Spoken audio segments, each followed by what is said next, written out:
Before we begin, take a moment to like the video, subscribe if you haven't yet, and let me know in the comments where you're watching from and when. It helps more than you think, and make sure stories like this keep finding you. Now, let's begin.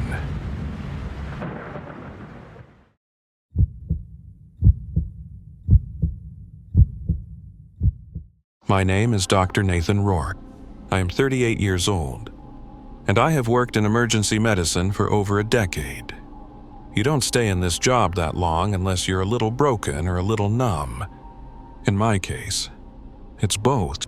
Most nights at St. Vincent's Medical Center, I can handle the chaos, screaming patients, domestic stabbings, overdoses that trickle in like clockwork after midnight. I've intubated people with broken jaws, done CPR on children that didn't make it, and watched parents fall apart on the vinyl floor. But nothing not war, not trauma, not medicine prepared me for the night of February 8th. It was a Tuesday, 2:37 a.m., according to the wall clock above the supply station. I remember that because the second hand had stopped ticking. It was stuck between numbers. Frozen. The ER was quiet, that kind of quiet that doesn't happen in real life. Marcia, the night nurse who's worked this hospital longer than I've been alive, was sitting at her station, sipping coffee with too much creamer. I was reviewing notes on a post-op cardiac patient in Bay 6 when the intercom crackled. It wasn't supposed to be on. And yet, Code Blue, Bay 7. Code Blue, Bay 7. The voice wasn't automated like usual. It was slurred, male. Sounded like the old PA system they hadn't used since the 1980s. Marcia looked up. "You moved someone into 7?" she asked. I didn't. No one had. Bay 7 was empty. I'd walked past it 20 minutes ago. Still, protocol is protocol. I rushed over, stethoscope bouncing against my chest. My sneakers squeaked on the too-clean floor. When I pushed the curtain aside, Bay 7 was exactly as I remembered it. Empty. Well, almost. There was an IV pole beside the bed, and a line of tubing draped over the rail. The saline bag was half full, and a small red stain marked the floor beneath it. Fresh. Still wet. The heart monitor in the corner was powered on. It blinked once, just once, with a solitary green spike, then flatlined again. But no one had turned it on. I stood there for a full minute, listening. Hospitals breathe at night. They groan, click, and whine. But this was different. There was no hum, no overhead page, no sound from the other bays. The world felt sealed. Finally, I stepped out and walked back toward Marcia. "Did you hear who made the call?" I asked. "No," she said. PA was silent from here. Nothing showed up on the board. I checked the system. The logs were blank. No Code Blue had been dispatched.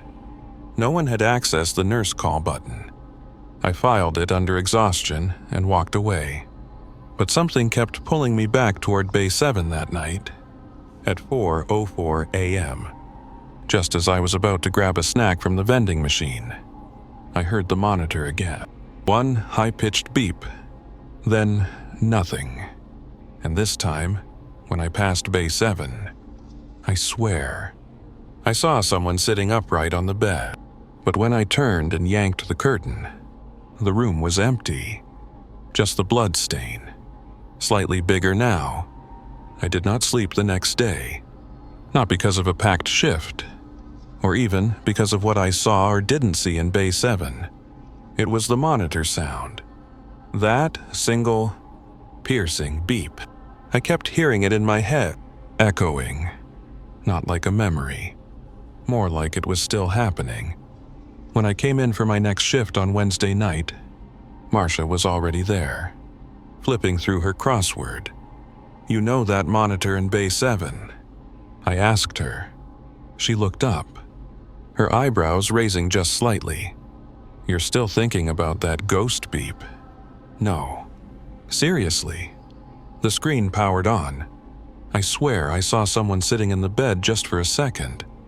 She exhaled, set her pen down. "You've been here too long, Nathan. It happens to all of us. Once you hit the 10-year mark, you start seeing shit that's not there. Little bleed-throughs in your brain. You know what the old-timers used to say. If the hospital doesn't kill you, it rewires you." I laughed it off. We always joked about burnout like it was a badge of honor.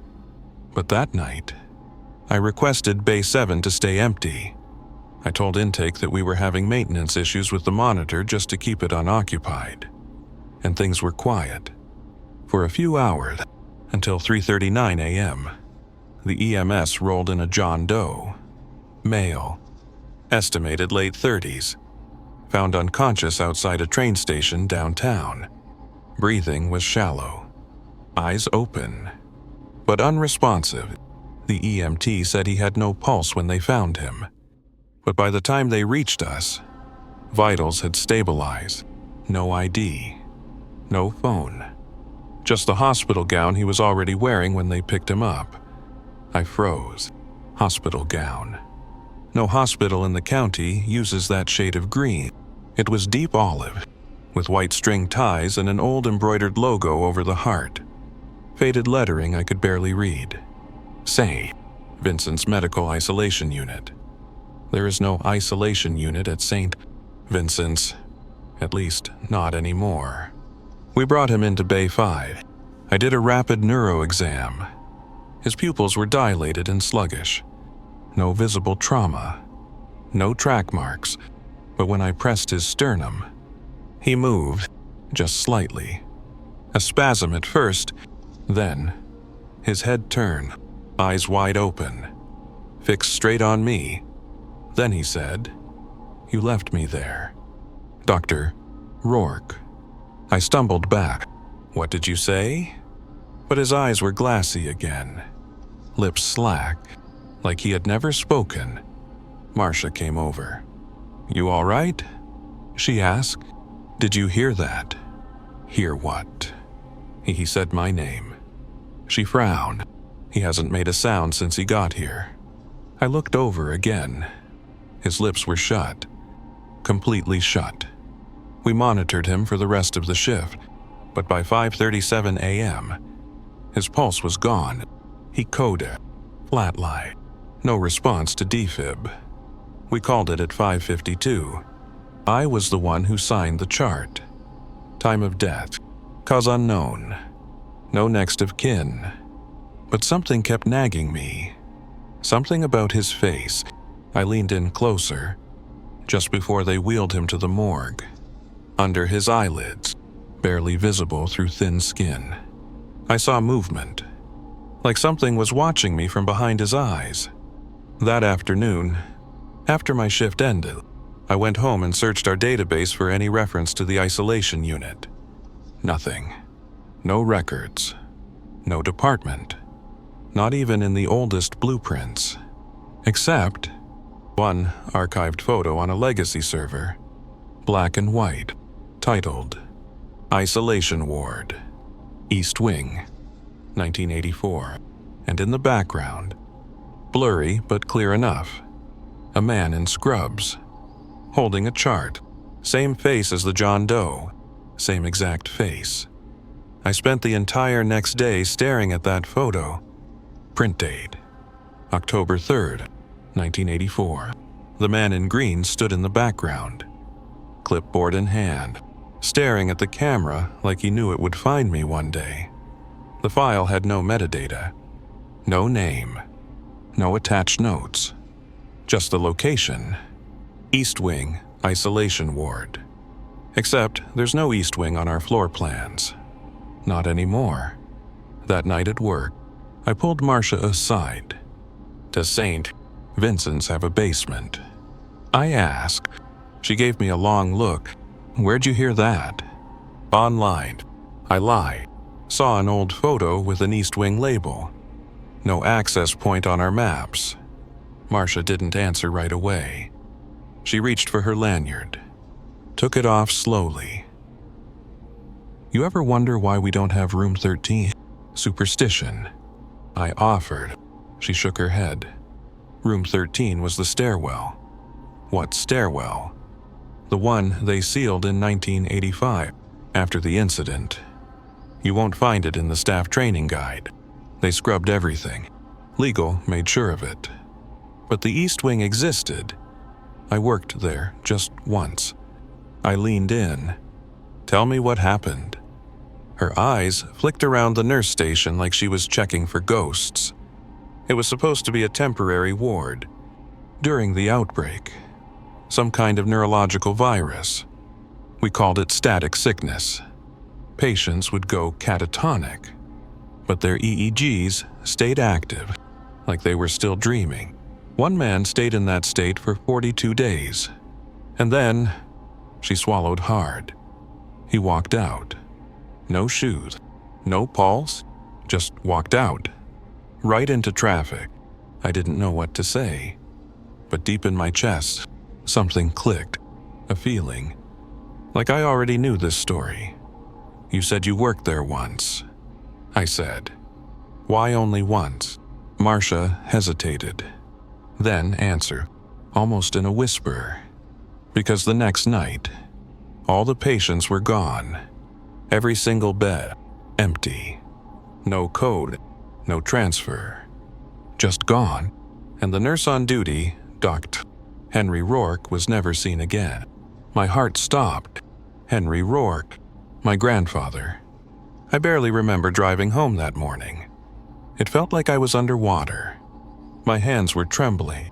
I couldn't tell if it was exhaustion or something deeper.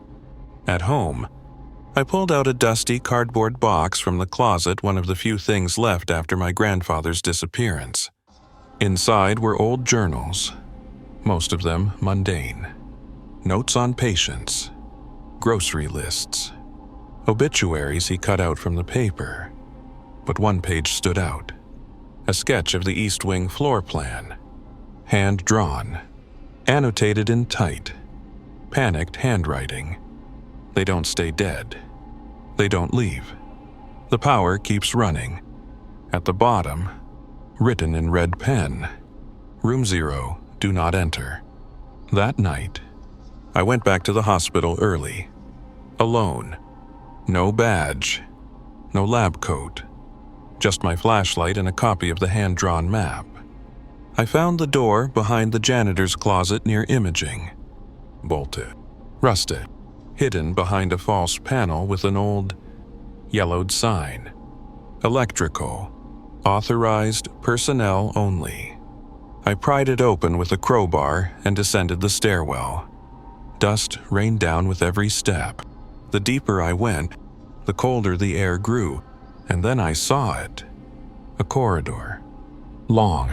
Narrow, lit by flickering halogen lights, and at the far end, an open room. A hospital bay. Inside was a single bed, still made, V-drip connected to a power line, and next to the bed, a chart. Name, Henry Rourke. Admission date, February 12th, 1984. Condition, unresponsive. No vital signs. EEG active. Status, observed. I stepped forward, feeling my legs betray me. I was standing in the room my grandfather had vanished into, and in the corner, a monitor blinked once, then flatlined.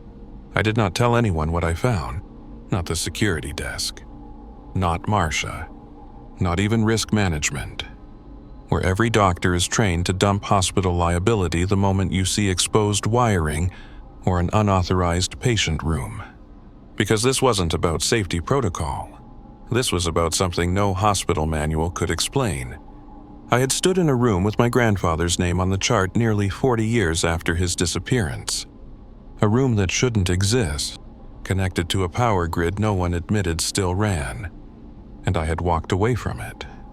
That night, Thursday, February 10th, I came in early again. Something compelled me to, like I needed to be in the building before it called for me. I kept telling myself I'd hallucinated, that the mind plays tricks in dim light and closed spaces. But when I reached the nurse's station, I felt it again, like a pressure in the air, a tension under the skin, like the ER was holding its breath. At 2:17 a.m., it happened. The intercom crackled.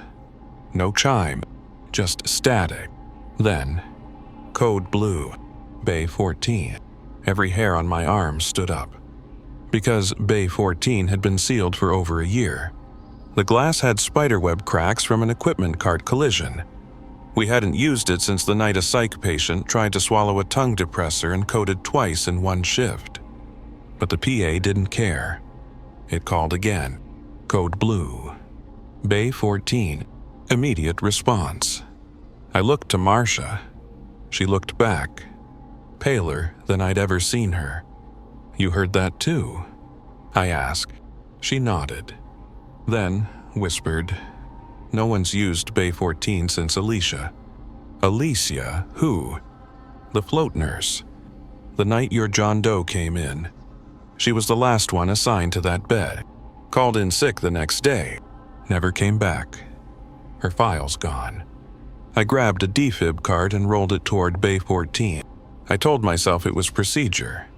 Told myself I didn't believe in ghosts. Just system glitches. But when I reached the curtain and pulled it aside, I froze. There was a woman sitting on the edge of the bed. Not a ghost. Not a patient. Fully formed. Solid. Breathing. Wearing a hospital gown the color of algae. Faded white strings trailing from her collar. Her skin looked raw, like it had been rewrapped too many times. Blistered and tight. And her eyes, they were open, but the whites were blackened. Veins, like spider legs, branching toward the iris. She turned her head slowly, tilted, like a curious animal. Then she spoke. "You came back, Dr. Rourke. But it's too late now. You already made the exchange." I backed away. My mouth moved, but no sound came out. "What exchange?" I finally managed to ask. She didn't answer. Instead, she extended her hand, palm up, open, waiting. In it was a photo, folded, yellowed, and damp with what I pray was water. I took it without thinking, unfolded it. It was a photograph of me, sleeping, in my own apartment, taken from above. Timestamp, February 9th, 2:17 a.m., the exact time of the first false code blue. I dropped the photo and turned to run, but when I looked back, the bed was empty. The woman was gone. Only the monitor remained, blinking.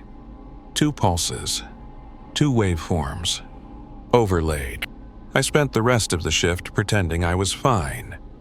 But every time I looked at another patient's monitor, I saw 2 rhythms flash for a split second, like something was syncing to me. At 4:45 a.m., I went to the bathroom, locked the stall, and placed my fingers on my wrist.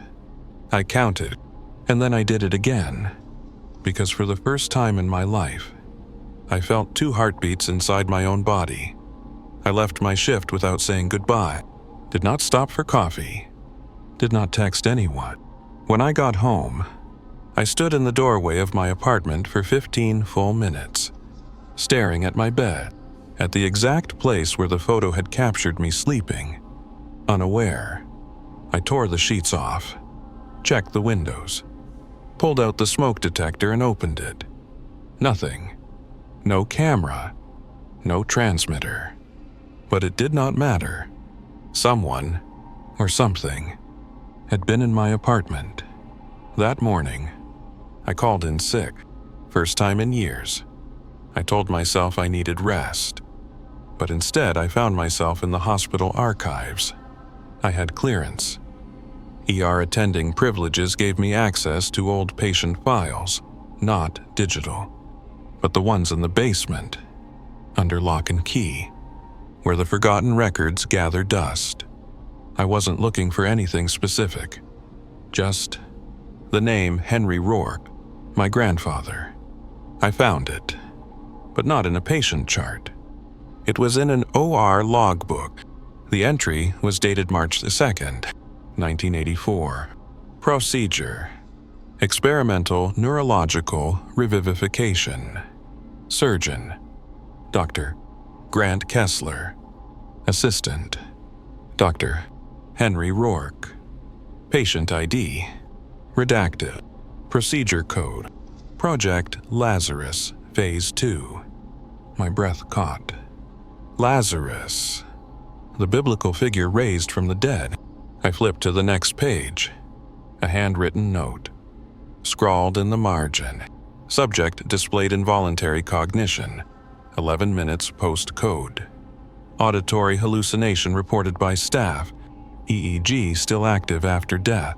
Recommendation: do not proceed to Phase 3. There was no Phase 3 record, but the final sentence burned into my brain. Vitals absent, brain active, soul displaced. I kept digging, page after page of strange entries. Code blue received with no corresponding patient. Call originated from decommissioned intercom line. Staff reports seeing former employees long deceased. And then, a report stamped internal only, dated July 14th, 1984. Title: Containment Protocol Breach, Lazarus Unit. Summary: 6 patients missing. East Wing lockdown. 1 fatality. Dr. Henry Rourke. Cause of death: self-inflicted overdose. Body: never recovered. I could not breathe, because I knew what they had done. My grandfather hadn't died. He had switched places. I left the archive trembling, went outside to breathe real air. But the sky looked too flat, the trees too still, and when I got into my car, my hands left sweatprints on the steering wheel that didn't evaporate. They shimmered, like the edges of a dream. That night, I returned to the ER, not to work, just to observe. From the staff lot, I could see the lights on the 3rd floor flicker in a rhythm I didn't recognize. 3 fast blinks. Pause. 2 more. Like a signal. Or a pulse. Inside, Marcia saw me. "You're not on tonight," she said. "I need to see Bay 7, I said. She didn't argue, just handed me her badge. Bay 7 was dark, the curtain half drawn, but as I stepped inside, I saw something that froze me to the bone. A surgical chart, freshly printed, clipped to the rail. My name on the cover. Patient: Nathan Rourke. Scheduled procedure: Lazarus, Phase 3. Date: February 11. Time: 2:17 a.m. I backed away, nearly tripped. Then I looked at the heart monitor. It was on. No one had plugged it in, and the screen showed 2 waveforms. One marked host, the other carrier. The hospital was wrong that night. I do not mean messy, or chaotic, or short-staffed. I mean fundamentally wrong. The floors felt softer, the air heavier, like the building had started to exhale something it had held in for too long. And deep down, I knew it was because someone or something was watching me now. The surgical chart in Bay 7 had not been there the night before. No one admitted printing it. No record in the system. But the timestamp matched the exact moment I had received the code blue from Bay 14. February 11th, 2:17 a.m. That time kept following me, like a curse engraved into every screen, every beep. I took the old hand-drawn map my grandfather had left behind and followed its lines like a pilgrim tracing scripture. Down the old supply corridor, through the maintenance shaft, past the janitor's closet with the false panel, and then to the east wing. I expected to find what I saw before: broken beds, flickering lights, silence. But something had changed. There were footprints in the dust, fresh, and ahead of me, a room. Door marked ICU Whisper Booth, Bioacoustic Containment. It looked like a phone booth buried inside a glass room. Small speaker grill, wired mic, outdated interface. I stepped inside, closed the door behind me. The glass fogged instantly. Then, a soft click. The intercom powered on, and I heard it. Breathing. Not mine. Raspy. Uneven. Struggling. Then a voice. Like someone speaking underwater. Pushed through static. "Nathan." My skin went cold. I said nothing. The voice came again. Closer. More precise. "You don't belong in your own body anymore." I gripped the mic. "Who are you?" No answer. Just a slow inhale. And then, there was a trade. 40 years ago. The soul of the father for the life of the son. My knees buckled. The booth buzzed. My ears rang. I slammed the stop button on the console, but it wouldn't power off. The voice surged now, multiple voices overlapping, whispering from inside the walls. From behind my own eyes. He signed the consent.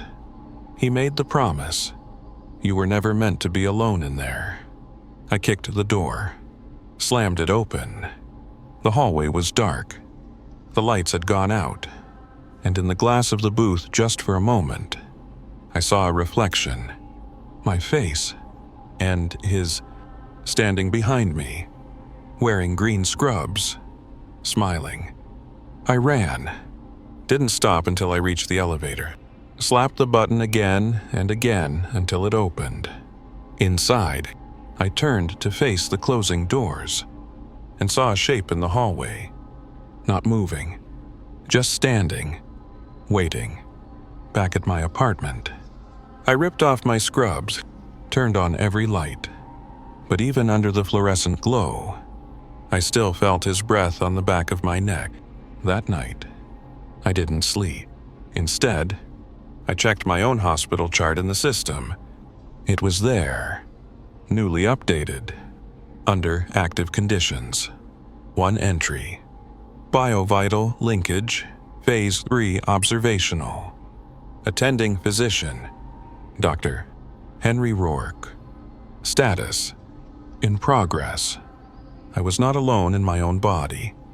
By now, I had accepted that. But what haunted me more was the how.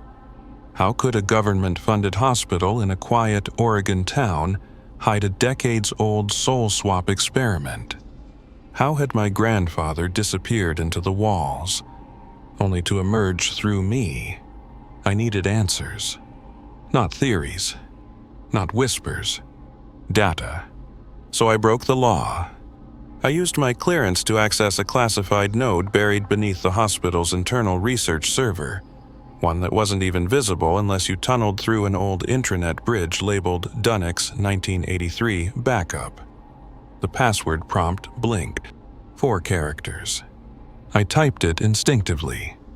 Henner, short for Henry Rourke. It worked. The server loaded a single folder. Project Lazarus Archive. Inside, video logs, transcripts, brainwave scans, scanned consent forms, and one final audio file labeled Rourke Final Record. I opened the transcript first. It read like madness. The patient's heart stopped at 2:17 a.m. After 4 minutes, the brain remained active. After 9 minutes, vocal cords twitched. At 11 minutes, the patient spoke. I am not alone. At 15 minutes, a second EEG pattern emerged, a second consciousness. Notes scribbled in the margin. The Lazarus Gap isn't a time window, it's a portal. Each revival brings something back with the host. We are not raising the dead. We are borrowing a body from something waiting on the other side. Then I clicked the audio file. My grandfather's voice came through hoarse, exhausted, cracked with fear. This is Dr. Henry Rohr. Timestamp March 6, 1984. If you are hearing this, they lied to you. They told us we were preserving life. We weren't. We were opening doors. The Lazarus Protocol lets a soul back in, but it doesn't promise whose soul. I gave mine up. They took my son, my grandson, Nathan. I tried to protect you. I tried, but I'm still here. And I don't know what part of me is left anymore. My throat burned. I was shaking. I played the audio again, and this time, I heard something in the background under his voice. Another voice, repeating 2 words, let go. Over and over, let go, let go. That night, I went back to the hospital. I wasn't afraid anymore. I wasn't even curious. I was angry. They had made me part of this. They had turned my life into a test subject's journal. In the basement, the whisper room light was blinking red. Inside, the microphone had been replaced with a steel chair bolted to the floor. On the wall was a new sign. Do not interact with subject if you value self-identity. And taped to the glass, a photo, me. But the timestamp was wrong. It was dated tomorrow, February 12th, 2:17 a.m. The next day was February 12th, and all I could think about was that timestamp, 2:17 a.m. Every event had spiraled from that moment. Every code blue, every voice, every flicker on the monitors. Like the hospital had scheduled my collapse. I arrived at St. Vincent's early that evening. I was not on the shift. I had no right to be there. But the front desk did not stop me. In fact, there was no one at the front desk. The waiting room was full of patients, some sitting still, silent, pale, some pacing back and forth, muttering words I couldn't make out. But what chilled me most was the smell, like copper, like wires overheating behind the walls, like something burning, but not on fire. The moment I stepped through the ER doors, all the lights went out. Every hallway, every trauma bay, gone. Seconds later, the emergency generators kicked in, but only one corridor was lit. The East Wing, the part that should not exist, the wing buried beneath 30 years of denial. Then the intercom snapped alive, louder than I'd ever heard it. Code, Black East Wing, breach. Secure all bays. Do not respond to unconfirmed code blues. This is not a drill. Screams erupted from around the ER, but not from pain, from voices. People were screaming names, like something inside them had remembered who they used to be and was trying to warn the others. I heard a nurse shout, "That's my brother. He died last year." Someone else pointed down the hallway, sobbing. "She's wearing my mother's uniform, but my mother's been dead since 2002. Marcia found me in the chaos. Her face was pale as the tile beneath us. "They're waking up," she said. Every room below, every subject. The Lazarus patients, they're active. I grabbed her arm. "What do we do?" But she just looked past me, toward the ICU elevator, and whispered, "I think they're coming to finish the transfer." We ran through the stairwell, down 3 floors, back to the East Wing, where it all began. I don't remember how we got past the sealed doors. They were already open, as if we were expected. The surgical bay was lit, a single gurney in the center. On it, me, lying still, eyes closed, heart monitor beeping steadily. I froze, could not breathe. Because I wasn't looking at a recording. I wasn't seeing a twin. I was looking at the part of me that had been left behind, the body that held the rest of him. Suddenly, the speakers in the walls crackled. Then, my voice came through, but it wasn't me. It was him. The trade must complete. You carry the breath. He carries the memory. Two cannot remain in one shell.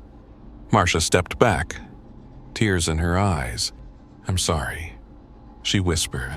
"I didn't know it would be you." "What?" I gasped. She turned and pressed the defibrillator button. A jolt surged through the body on the gurney. It convulsed, eyes opened, stared straight at me, and smiled. Alarms exploded. Code red, code black, systems crashing. And then, everything went still, except for one sound. Faint. 2 heartbeats. 1, then a second. Inside me, I ran, but there was nowhere left to go. The hospital had sealed itself, not with doors, not with locks, but with presence. Whatever was inside me, it was anchored. And now it had a face, a body, and my name. I staggered into the elevator bay, lungs burning. I smashed the down button. No light. Then the screen above flashed one word: transfer. The doors opened. Inside, a gurney. Strapped to it was me again, but older. Rotting. A version of myself that had lived too long in the wrong body. Its eyes open, and the mouth moved. "You shouldn't have pulled the plug. Nathan, now you carry us both." I turned and ran to the roof. Cold air hit me like a slap. Below, I saw ambulances backed up. Patients convulsing on stretchers. Monitors flashing patterns that looked more like symbols than rhythms. And the intercom kept repeating, "Code black. Code black 1. Heart too many." I collapsed near the ledge. I could feel him fighting inside me. One thought kept echoing. He can only stay if I survive. So what if I don't? My hand reached for my chest. I pressed my fingers to the side of my neck. 2 pulses. Still there. Still overlapping. I clenched my jaw. Tears blurred the sky above me. And then, I heard a voice behind me. Not him. Marcia. She held something in her hands. The old defibrillator. Still humming. "No more revivals," she said. "No more Lazarus. This ends with you." She pressed the paddles together, looked me in the eye. "Close your eyes. Nathan, I'll shock you out of this. 1 pulse only." I nodded. Lay back, let the cold press into my spine, and whispered, "Do it." The shock hit like lightning. My body arched, and for a second I saw him, standing in a hallway of light, reaching for me.